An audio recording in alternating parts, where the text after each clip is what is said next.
Mais par exemple, ce serait bien des vélos, oui, c'est une excellente idée. Des motos. Oui, la caravane. De l'inspiration, un peu d'excitation, beaucoup d'applications, c'est la leçon de dessin. Il peut y avoir aussi le camion balai. Celui qui suit avec...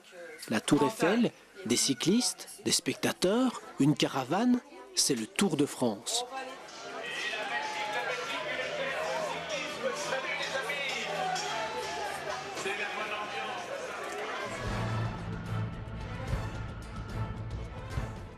Un Tour de France qui s'offre de temps à autre une incursion en Belgique. Commune de 13 000 habitants seulement, Wanze a mis les petits plats dans les grands pour accueillir la célèbre épreuve et se montrer à la hauteur de l'honneur que lui ont fait les organisateurs. Ciel immensément bleu, organisation sans faille et la toute grande foule.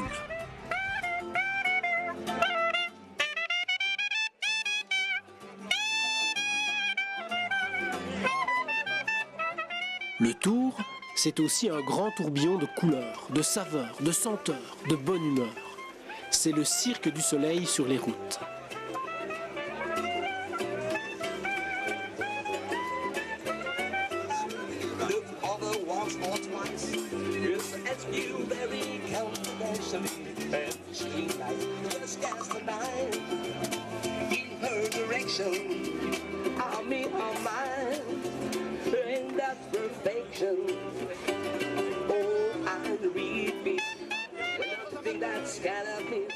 Avec les Jeux Olympiques et la Coupe du Monde de football, la Grande Boucle constitue un des 3 plus grands événements sportifs de la planète.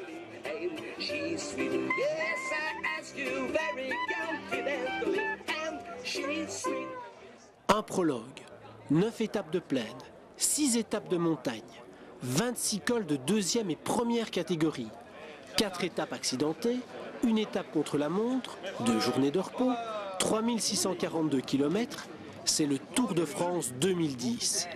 Et ce Tour de France-là, ce mardi 6 juillet, prend son départ presque dans mon jardin. Le Tour de France, c'est 198 coureurs, 31 pays, 22 équipes. Des millions de spectateurs massés au bord des routes. Des millions de téléspectateurs rivés à leur écran. Le Tour de France, c'est une vitrine ambulante. C'est un long ruban publicitaire qui fascine petits et grands.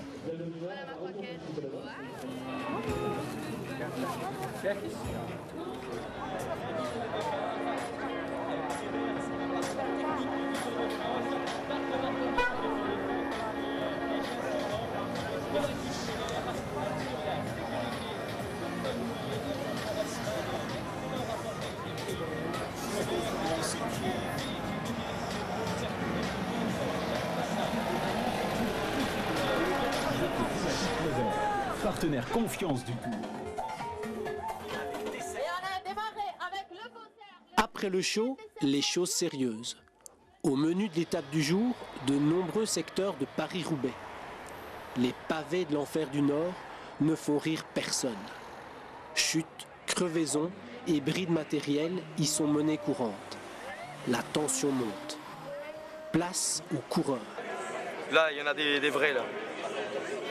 Ce sont les champions nationaux. Il est vrai que nous avons là la plus grande épreuve du monde. Vous pouvez applaudir le champion d'Allemagne, Christian Kness. Rotteveld, nous partons, compte cassé. Alors que nous avions Ivan Mayos qui nous a rejoint. On salue également le Britannique Charlie Vengelius. Mario Ars, vainqueur de la Flèche Wallonne, 3 fois 2e sur les routes du Tour. Nous accueillons également le coureur Stéphane Auger. Et il nous vient de Pau, c'est un coureur qui a gagné les 4 jours de Dunkerque. Et le coureur italien Ivan Passo, vainqueur du Giro 2010. Il a connu le podium sur les routes du Tour, retourné du jaune. De l'autre du vert, on a été du côté des mécanos, et bien très réactif dans l'équipe Quick Step. Et nous allons accueillir sur le podium le maillot jaune qui a été félicité chaleureusement par partenaires et adversaires. L'ovation à Sylvain Chavanel, vainqueur de l'étape d'hier. maillot jaune.